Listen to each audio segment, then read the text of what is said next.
우리가 함께 읽은 요한복음 11장 28절부터 37절에 있는 말씀은 예수님께서 이제 마르다를 만난 다음에 이제 마리아를 만나시는 그 과정을 우리에게 기록해 주고 있는 이 말씀이 되겠고, 오늘 주시는 본문의 말씀 가운데서 예수님의 특별한 행동은 우셨다라고 하는 그 말씀이 되겠습니다. 우리가 예수님께서 사람을 만나거나 하는 경우에 우시는 일이 별로 없는데, 오늘 주시는 말씀에서는 심령이 비통하여 여기고 불쌍히 여기셨다라고 하는 것, 그리고 35절에 예수께서 눈물을 흘리시더라라고 하는 이 말씀.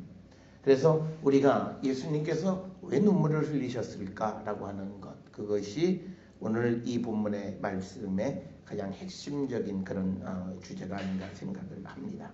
단순히 오늘 주시는 본문의 말씀에 보게 되면 33절에서 예수께서 그가 우는 것과 또 함께 온 유대인들이 우는 것을 보시고 심령의 비통히 여기시고 불쌍히 여기셨다라고 하는 겁니다. 이 말씀이 단순히 우리가 그냥 겉으로 읽으면 주변 사람들이 우니까 예수님도 마음의 비통함을 여기셔서 우셨다, 이렇게 우리가 이해할 수 있는데, 오늘 예수님께서 이렇게 비통히 여기셨던 그 감정은 무엇냐라고 하는 겁니다. 그것은요, 병들어서 죽은 이 나사로, 오늘 우리가 요한복음 11장에 보면 나사로가 병이 들었고 그 다음에 이제 죽었는데, 그래서 이 병들어 죽은 그 현실 자체를 예수께서는 어떤 그 사탄의 지배에 대한 어떤 그 증거로 이렇게 이해를 하셨던 겁니다. 왜 그러냐면 예수님은 지금까지 나를 믿는 자, 조금 우리가 바로 앞에서도 이제 나는 부활이요 생명이니 나를 믿는 자는 죽어도 살겠고 무릇 살아서 나를 믿는 자는 영원히 죽지 아니하리라. 그러니까 적어도 지금 마리아, 마르다, 나사로 이 가정, 그리고 주변에 있는 유대인들이 적어도 이 마리아와 마르다에게 조문을 온 사람들은 그래도 바리새인적인 그런 유대인하고 조금은 좀 예수님에 대해서 우호적인 입장이었던 그런 사람이었을 겁니다. 그럼에도 불구하고 그들이 그냥 슬피 우는 그 모습은 아직까지 예수 그리스도에 대한 온전한 믿음이 없고, 그래서 예수님이 아무리 생명에 대한 말씀을 하지만 그러나 결국은 이들이 그 예수께서 하시는 말씀의 참된 의미를 깨닫지 못하고 그저 육신의 지배, 그 사탄의 지배로 말미암아 죽음, 그것을 슬퍼하는 그 모습 자체를 비통해 하셨다. 그러니까 예수님은 우리가 나사로 죽은 것을 보고 비통해 하실 이유가 없어요. 왜냐하면 지금 예수님은 나사로를 살리러 오셨기 때문에. 그래서 그 사람들이 우는 것, 그 현실만 보고 너무 슬피 운다, 그래서 내 마음이 아프다, 그런 의미는 아니라는 거죠. 왜냐하면 예수님은 이제 그 처음 소식을 들었을 때부터 이제 죽은 나사로를 살리는 것을 통해서 아버지도 영광 받으시고 아들도 영광을 받으시고, 그리고 예수님을 따르는 제자들의 믿음을 위한 무슨 일을 하시기 위해서 오신 것이기 때문에 우리가 이 예수께서 우셨다라고 하는 감정은 단순히 우리가 동감하는 의미의 감정이 아니라 예수님 주변에 있는, 그리고 예수님이 사랑했다고 하는 마리아, 마르다, 나사로, 이 모든 사람들이 결국은 예수님 곁에 있으면서도 사탄의 지배 가운데서 슬퍼하는 그 모습에 마음이 찢어지는 비통함이었다라고 하는 것. 그래서 오늘 주시는 이 본문의 말씀을 우리가 통해서 예수님이 이제 죽은 나사로를 살리기 전에 당시 예수를 따르고 예수님 사랑하셨던 그 사람들조차 예수 그리스도 안에 있는 생명에 대해서 정확하게 알지 못하는 것, 그래서 그 사탄의 죽음의 지배 가운데 슬퍼하는 그 모습이 슬프셨다는 거죠. 그래서 그들이 영적으로 사탄의 지배에서 어쩔 줄 몰라 하는 그 모습이 주님이 슬퍼하신 것이지, 단순히 나사로가 죽은 것이나 마리아가 우는 모습을 보고 예수님이 슬퍼하신 것은 아닐 것이다 라고 하는 것을 우리가 이해해야 합니다. 오늘 주시는 본문의 말씀에 보면 이제 27절까지 마르다가 예수께서 이제 나는 부활이요 생명이니 나를 믿는 자는 죽어도 살겠고 무릇 살아서 믿는 자는 영원히 죽지 아니하리라. 이것을 네가 믿느냐? 그랬더니 27절에 주여 그러하외다. 그러니까 예수님은 이제 마르다의 믿음을 한 가지 확인을 하신 거고, 그러면서 이제 마르다는 예수님을 세상에 오시는 하나님의 아들이신 줄을 내가 믿나이다 라는 고백. 그 다음에 이제 28절에 이 말을 하고 돌아가서 이제 가만히 마리아를 불러서 선생님이 오셔서 너를 부르신다. 그러니까 지금 예수님이 서 계신 곳은요, 30절에 보면 아직 마을 안에 들어오진 않으셨어요.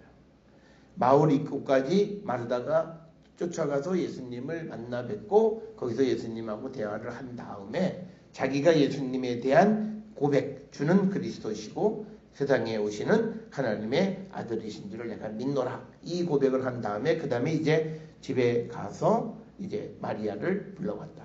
그러니까 이 마을 입구와 그 다음에 이 마리아 마르다의 집과의 거리가 어느 정도 되는지 이건 뭐 우리가 정확하게 알 수는 없습니다만, 우리가 고대 시대 때의 이런 그 마을의 어떤 그 규모나 이런 것들을 보면 그렇게 그 먼 거리는 아니다라고 하는 겁니다. 한 가지 또 우리가 유추해 볼 수 있는 건 뭐냐면요, 지금 현재까지 마리아 마르다 나사로 전부 다 유대인들입니다. 유대인들은 안식일에 회당을 가야 되는데 회당에 안식일에 가기에 적당한 거리라고 하는 것은 대략 건물에서 집까지의 거리가 1km 왕복 해서 그게 한 2km 정도 되는 거리예요. 그러니까 멀어봤자 한 1000m 정도. 그런 정도의 거리 정도 되기 때문에 아마 마르다가 집에 가서 마리아를 불러오는데 그렇게 시간은 많이 걸리지 않았을 것이다. 그래서 마리아를 불러서 선생님이 오셔서 너를 부른다. 그런데 28절에 보면요, 조용히 불렀다, 가만히 은밀하게 불렀다라고 하는 거예요. 그런데 이 은밀하다라고, 그러니까 가만히라고 하는 것에 대한 마리아의 반응은 29절에 마리아가 그 말을 듣고 급히 일어나 예수께로 나갔다라고 하는 거예요.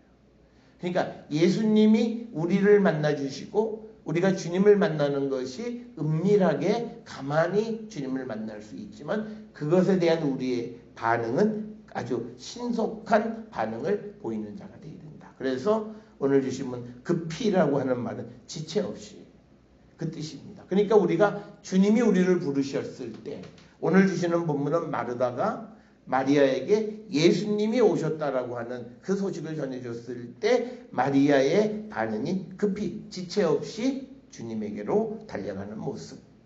바로 이것이 오늘날 주님의 부르심에 대한 제자들의 자세예요. 우리가 이 마리아가 특별히 이제 12장에 가면 예수님의 발에 그 향유를 붓는 그것보다 더 중요한 것은 이 마리아는 항상 예수의 말씀을 들으려고 했던 여인이고, 그리고 예수님이 부르셨을 때 지체하지 않고 주께로 달려갈 수 있는 그렇게 영적으로 깨어있는 여인이었다라고 하는 겁니다. 우리가 이 어떤 물질 만능적인 생각에서 보면 아주 값비싼 걸 드렸다라고 하는데 초점을 맞추기보다는 그가 평소에 예수님에 대한 반응, 그리고 예수님을 통해서 그가 무엇을 주님으로부터 듣고 배우고 얻으려고 했던가라고 하는 그 모습을 보면 오늘 주시는 본문에서 우리가 배워야 하는 마리아의 모습은 주님이라고 하는 말에, 예수님이라고 하는 말에 지체 없이 주께로 달려가는 이 모습. 그래서 오늘 우리가 세상을 살아가면서 우리는 주님의 부름을 받습니다. 직접 주님의 음성을 들을 수도 있고요, 또는 누군가를 통해서 우리가 주님의 부름을 들을 수도 있어요. 그랬을 때 우리의 반응은 지체 없이 주께로 향하는 자가 되어야 되는데, 우리가 오늘 살아가는 많은 사람들은요, 이제 이유가 많죠. 우리가 예수님도 비유로 잔치자리에 오라고 사람을 부르러 가니까 오늘은 장사하러 가야 되고 오늘은 밭을 사서 내가 이 밭을 보러 가야 된다 그러면서 주님에게 가지 않는, 그러니까 인간이 세상을 살아가는 사적인 이유 때문에 주님의 부름을 우리가 지체하는 그런 모습은 바른 모습이 아니고, 오늘 우리가 이 마리아에게서 배워야 되는 것은 예수께서 너를 부르신다 하는 말을 듣고 급히 일어나 예수께로 나가는 이 모습, 주님의 부르심에 대한 우리의 모습 한 번쯤 우리가 돌아볼 필요가 있고요. 시대가 발전하면 발전할수록 그리고 사람이 잘 살게 되어지면 잘 살게 되어질수록요. 어쩐지 우리는 주님의 부름에 대해서 굉장히 지체하고 또 그리고 우리의 그 주님의 부르심에 응답하려고 하는 우리의 걸림돌이 되는 게 오히려 너무나 많다는 거예요. 그게 왜 생겼냐면 주님이 우리에게 주신 은혜 때문에 생긴 거예요. 주님이 우리에게 풍요로움도 주시고 주님이 우리에게 원하는 것들을 주시고 이루어 주시는 그 은혜로 말미암아 오히려 우리가 주님의 음성을 듣고 가는데 우리를 붙잡는 지체하게 하는 요인이 된다는 것. 그래서 우리는 어떤 경우에도 우리가 주님에게로 가는 일을 지체하는 자가 되어서는 안 된다라고 하는 이것을 우리는 꼭 기억을 하셔야 되겠고요. 그 다음에 이제 30절에 예수는 아직 마을로 들어오지 아니하시고 마르다가 맞이했던 곳에 그대로 계시니라. 그러니까 왜 예수님이 그냥 집으로 들어가셔서 그냥 마리아가 있는 곳에 가서 마리아를 보면 되죠. 그런데 그게 아니라 마을 밖에 서 계시고 그리고 마르다가 가서 마리아를 데리고 나오는 거죠. 그 이유는요. 우리가 예수님이 어떤 집에 가서 사람을 만나는 것보다는 바로 무덤으로 가셔서 이제 죽은 자를 그러니까 예수님은 목적이 분명하세요. 그러니까 예수님이 아마도 이 사흘길이 죽은 지 4일 지나서 오셨다라고 하는 것은 우리가 예수님이 요단강 건너편 어느 곳에 계셨는지는 모르지만 거리적으로는요 한 2, 3일 걸어오셨을 거예요. 그런 거 그러니까 뭐냐면 피곤하다. 이미 4일이나 죽었으니까 먼저 가서 예수님 조금 쉬셨다가 그 다음에 가서 조문하시죠. 뭐 이렇게 이야기해도 되는 거예요. 그런데 그게 아니라 예수님께서는요 바로 이제 무덤으로 가셔서 이 나사로를 살리. 그래서 예수님은 목적이 분명하신 분이라는 거예요. 오늘도 우리가 세상을 살아가면서 이 목적이 분명해야 됩니다. 하나의 목적이에요. 딱 하나의 목적은 뭐냐면 죽은 나사로를 살리러 가자. 그렇게 말씀하셔서 그거를 살리는 일을 가장 우선으로 행하시는 분이에요. 그래서 우리가 적어도 요한복음 11장 안에서는 예수님이 마리아 마르다에게 어떤 대접을 받고 이런 모습은 없어요. 물론 우리가 12장에 6월절 엿새전이다 라고 하는 그 표현에서 향유 붓고 만찬을 하고 하는 내용이 있긴 하지만 그러나 이 11장에 나오는 죽은 나사로를 살리신 이 이야기가 이 앞에 이제 다음에 이어지는 12장과 어떤 관계가 있는지는 모르겠지만 적어도 이 11장의 이야기 속에서 예수님은 마르다 마리아에게 또는 나사로에게 어떤 대접받거나 그런 일은 없다라고 하는 거예요. 그래서 분명하게 목적 중심적인 삶을 살아가시는 거예요. 우리도 이 세상을 살아가면서요. 주님이 우리에게 주시는 그 삶의 목적, 하나님의 영광을 위하고 그리고 부활하신 주님을 우리가 믿는 우리들은 부활의 증인의 삶을 살아가는 것. 그 목적에 맞는 삶을 우리는 살아야 되는데 오늘 우리가 이 땅을 살아가면서 여러 가지 이유로 우리는 그 목적에 합당한 삶을 살지 못하는 것. 이게 오늘 우리의 문제다라고 하는 거예요.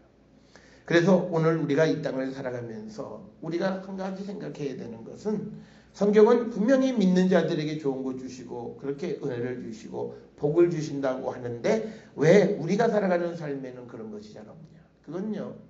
우리가 세상을 살아가는 삶의 기본적인 매뉴얼 작동이 잘못되어 있어요.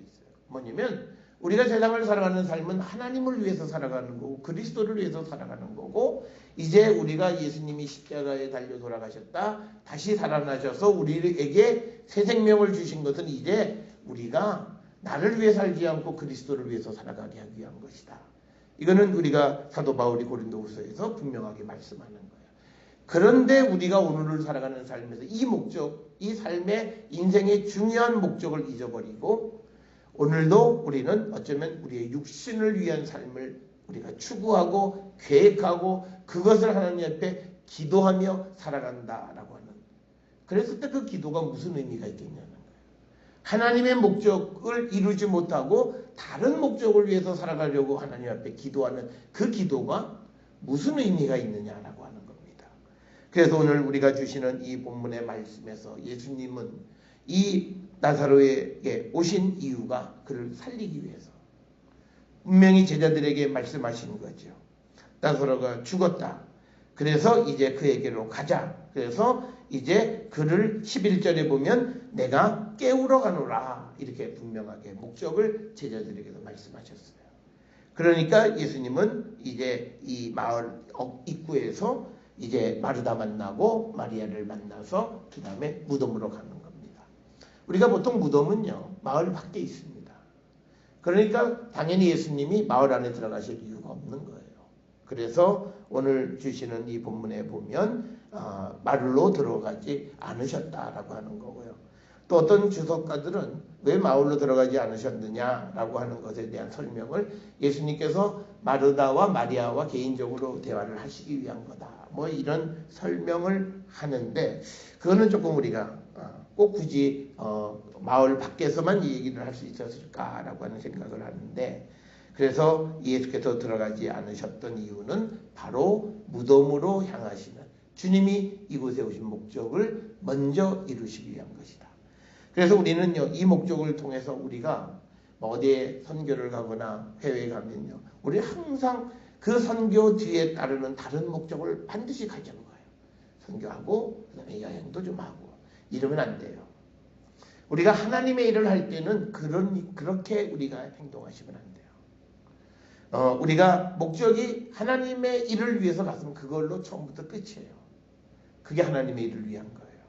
그런데 우리는 가서 하나님의 일을 하고 하루 이틀 뭐 여행을 하고 뭐 그 여행을 할 시간에 더 힘을 써서 우리가 주님을 위해서 일하는 삶을 우리가 살아야 한다라고 하는 겁니다. 저는 제가 중국 다니면서요, 저는 별로 그렇게 여행을 해본 적이 없어요. 그러니까 뭐 보통 많은 사람들이 흔히 얘기하는 유명한 곳에 가본 적이 없어요. 그냥 식사하고 지나가다가 뭐 있다가 잠깐 들리고 한 그런 것은 뭐 한두 번 있어도 이렇게 가본 적이 없고 그냥 비행기 도착하면 바로 장소로 가서 일을 하고 그리고 그냥 끝나면 바로 그냥 짐 정리해서 바로 오기 바쁜 거죠.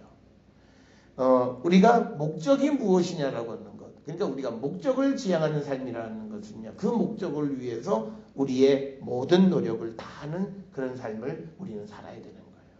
그런데 우리는요, 이거 하면서 저것도 하자라고 하는 그런 우리가 모습은 바람직하지 않다. 그래서 오늘 주시는 30절에 예수께서 아직 마을로 들어오지 아니하시고 마르다를 맞이했던 곳에 그대로 계시고 31절에 마리아와 함께 집에 있어 위로하던 유대인들은 그가 급히 일어나 나가는 것을 보고 곡하러 무덤에 가는 줄 생각하고 따라 나간 거죠. 그러니까 집에서 지금 이제 그 애도 기간을 지내고 있고 이미 나사로는 무덤에 묻혀 있는 거예요. 그러니까 이 마리아가 급하게 나가는 걸 보고 위문하러 왔던 사람들이 마리아가 무덤에 가서 이제 슬퍼해서 곡을 하러 가는가 보다 하고 그들을 마리아를 쫓아나오는 겁니다. 그런데 이제 32절에 마리아가 예수 계신 곳에 가서 배웠고 그 발 아래 엎드려 이르되 주께서 여기 계셨더라면 내 오라버니가 죽지 아니하였겠나이다 하더라. 그러니까 우리가 이 구절을 꼭 기억하셔야 돼요. 오늘날에는요, 우리가 그 도시나 마을 성읍이 들어가는 데 나가는 데가 다 따로 있는 것들이 많아요. 그런데 이 베다니뿐만 아니라 이스라엘의 기본적인 그 지역들은요, 들어가는 데와 나가는 데가 똑같아요. 그러니까 마을의 입구라고 하는 것, 거기에 있으면 지금 이 마리아가 무덤에 가려고 나오려고 하는 해도 그 마을 입구에 있는 게 어디 뭐 다른 쪽으로 해서 가는 그게 있는 게 아니에요. 그래서 항상 이 유대인들의 마을은 들어가는 입구, 나가는 입구가 똑같은 거예요. 그러니까 예수님이 마을로 들어오지 않고 마을 입구에 서 계시면 마리아가 무덤으로 가려고 해도 그곳으로 오면서 예수님을 뵙고 그 예수님 앞에 엎드려서 주께서 여기 계셨더라면 내 오라버니가 죽지 아니하였겠나이다 하더라. 그래서 오늘 주시는 이 32절에 있는 이 말씀은요, 마르다가 예수님을 만나는 모습하고는 좀 사뭇 다릅니다. 20절에 보면요, 마르다는 예수께서 오신다는 말을 듣고 나가 맞이하되 마리아는 집에 앉았더라. 그리고 바로 마르다가 예수께 여쭤오되. 그래서 마르다는 예수님의 발 앞에 엎드렸다라고 하는 표현이 없어요. 그러니까 이 마르다와 마리아 두 자매이긴 하지만 그러나 그 두 사람이 예수님에 대한 생각이 다른 거예요. 상황은 똑같아요. 둘 다 슬퍼하는 거고 오라버니가 죽어서 지금 슬픔의 기간에 예수님 오신 것을 맞이할 때 그냥 마르다는 나가서 맞이하고 그냥 예수님 그냥 일반적인 방식이고 마리아는 주님 앞에 그가 그 발 앞에 엎드렸다는 거예요. 이거는 철저하게 예수께 복종하는 그 모습이고요. 우리가 다른 복음서들을 통해서 보면 마리아가 예수님의 발에서 예수님의 말씀을 듣고 하는 그런 일들. 그래서 아마 예수님은 이 나사로의 집에 한 차례만 방문하신 것은 아니었을 거예요.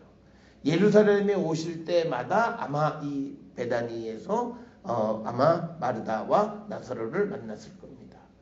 그래서 거기에서 쌓아진 친분 그리고 특별히 그들에 대한 사랑. 그래서 적어도 예수님이요 3년 반 동안 공생에 하셨다면 최대 4차례 예루살렘에 오셨을 거예요. 그리고 그게 이제 1년에 우리가 3번 오게 되어 있는데 3번으로 하게 되면 한 12번 정도. 그런데 아마 그렇게 다 오시지는 못했고 아마 6월절하고 초막절 2번 정도 많이 오셔야 2번 오셨다고 치면 3년 반이면 한 7번, 7번 정도 오셨을 터인데 그때마다 아마 이 베다니에 머물러 계셨을 거예요. 그때마다 예수님을 만났을 때 마르다는 예수님을 위해서 대접하려고 하는 일을 했고 그 다음에 마리아는 예수님의 말씀을 듣는 일에 초점을 맞췄던 것. 그래서 두 자매이긴 하지만 마르다보다는 마리아가 예수님에 대해서 좀 더 그 마음을 쓰는 것은 다른데 그것이 오늘 32절에 그 발에 엎드렸다라고 하는 거예요. 이건 완전히 자기 자신을 예수님께 굴복하고 복종하는 그런 모습이고요. 이거는 무엇과 똑같냐면 옛날에 이 두 나라가 전쟁을 해서 한 나라가 다른 나라를 정복하면 정복당한 나라의 왕이 정복한 왕 앞에 머리 이렇게 발 앞에 엎드리는 거예요.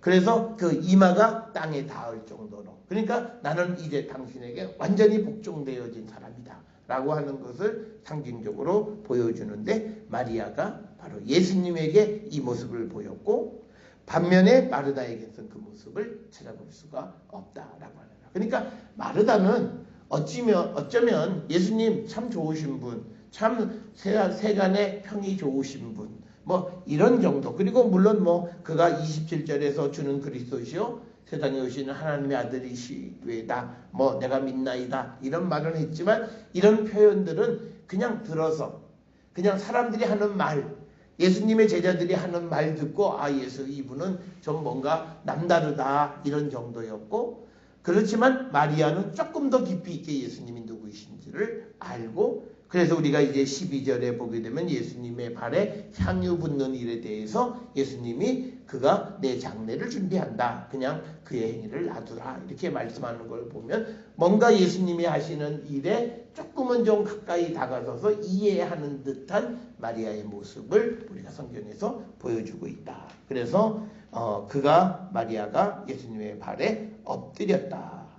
그래서 우리가 성경을 읽으실 때요. 어떤 인물에 대한 평가를 할 때 그들의 행하는 행동 하나하나를 비교해 보실 필요가 있어요. 그래서 마리아와 마르다 사이에 차이점이 있다라고 하는 것을 볼 수가 있고 그러나 이제 그들이 하는 말은 똑같아요. 주께서 여기 계셨더라면 내 오라버니가 죽지 아니하였겠나이다.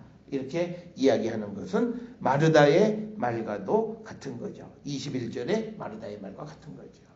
그러니까 좀 아쉬움이 있는 거예요. 예수님 계셨더라면 우리 오라버니가 죽지 않았을 때 왜 또 그리고 이게 다른 말로 왜 이제 오셨습니까?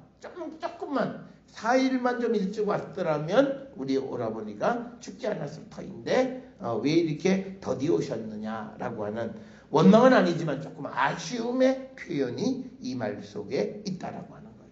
그런데 예수님은요 죽을 때까지 그들과 함께하지 않으시려고 했던 의도를 우리가 앞에서 보았던 거죠. 왜냐하면 예수님은 하나님이 계획하신 일이 있었기 때문이에요. 그래서 우리가 주의 일을 한다는 건 그거예요. 사람의 비유를 맞춰가는 일이 아니에요. 사람을 위로하는 일이 아니에요. 그러니까 예수님이 육적으로 생각하면 빨리 와서 내가 사랑하는 그 나사로가 죽었고 그 자매들이 슬퍼하는 것을 보면 빨리 가서 위로해 주는 게 인간의 모습이에요. 그러나 예수님은 이틀을 유하셨다는 거예요. 이것이 하나님의 일이에요. 그래서 우리가 많은 사람들이 생각할 때 교회가 사랑의 공동체, 여기에서 근본적인 건 예수님의 사랑은 이틀 늦게 오셔서 인간적인 육신적인 사랑과 위로를 주지 않으시는 게 예수님의 사랑이에요. 그걸 우리가 볼 줄 아는 것이 영적인 것이다 라고 하는 겁니다. 그래서 이제 33절에 예수께서 그가 우는 것과 또 함께 온 유대인들이 우는 것을 보시고 심령에 비통이 여기시고 불쌍히 여기사 이르시되 그를 어디 두었느냐. 그러니까 이제 나사로를 어디 두었느냐 이르시되 주여 와서 보소서 하니라. 그러니까 어디 있느냐고 예수께서 이제 물으시는 것이고 와서 보시옵소서. 예수께서 눈물을 흘리시더라. 그래서 이제 36절에 이에 유대인들이 말하되 보라 그가 얼마나 사랑하셨는가 하며, 그러니까 뭐냐면 예수님이 슬퍼하시는 것, 그것을 인간적인 사랑의 동감의 관계로 이해하는 거예요. 그런데 그렇게 이해하는 건 분명 잘못됐을 거예요. 왜냐하면 지금까지 유대인들이 예수님이 하시는 말씀이나 행동에 대한 의미를 파악한 적이 한 번도 없어요.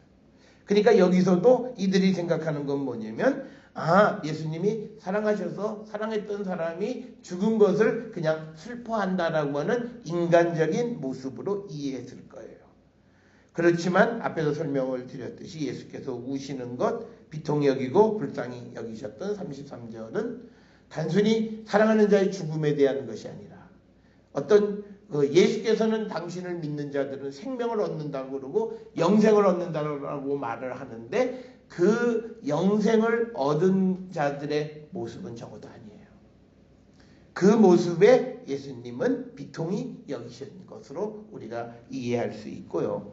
그 다음에 이제 37절에 이제 비아냥거리는 사람이 있는 거죠.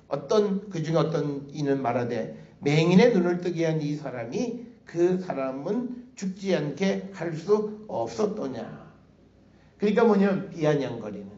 아니 맹인의 눈을 뜨게 하면서 그래 어떻게 나사로를 죽지 않게 할 수 없었느냐. 그러니까 이건 뭐냐면요. 예수님하고 관점이 다른 거예요. 예수님은 죽기를 기다려서 늦게 오신 거예요.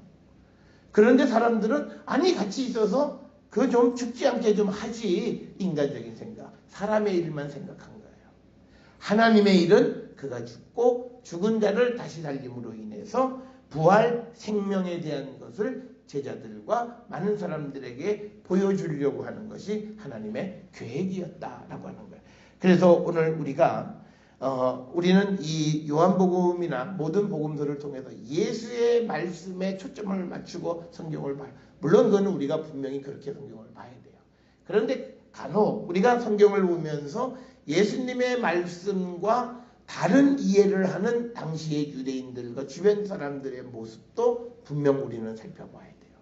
그래서 오늘 우리가 세상을 살아가는 삶이 그런 모습은 아닌가를 우리 자신을 돌아보는 자세가 필요하다라고 하는 거예요. 그래서 37절에 어떤 유대인이 말하는 이 말은 틀린 얘기예요. 예수님의 속내를 알지 못하고 하는 이야기예요. 그러니까 뭐냐면 아니 사랑해서 눈물까지 흐르면 좀 일찍 와서 죽지 않게. 그러니까 예수님의 사랑은 그게 아니에요. 죽은 다음에 그를 살림으로 하나님과 아들 예수 그리스도께서 영광 받으시고 또 제자들의 믿음을 더 깨우쳐 주기 위한 것이 하나님의 사랑, 예수 그리스도의 사랑이었고 목적이었고 그 목적을 위해서 나사로는 죽어야 했고 마리아와 마르다는 슬픔을 감내해야 됐다라고 하는 거예요. 그래서 우리가 주님을 따라가는 건 바로 이런 거예요. 그래서 우리가 어떤 일을 우리가 맞이해서 내가 너무 힘들고 아프다. 그래서 내가 아픈 것에만 너무 연연해하면 안 돼요.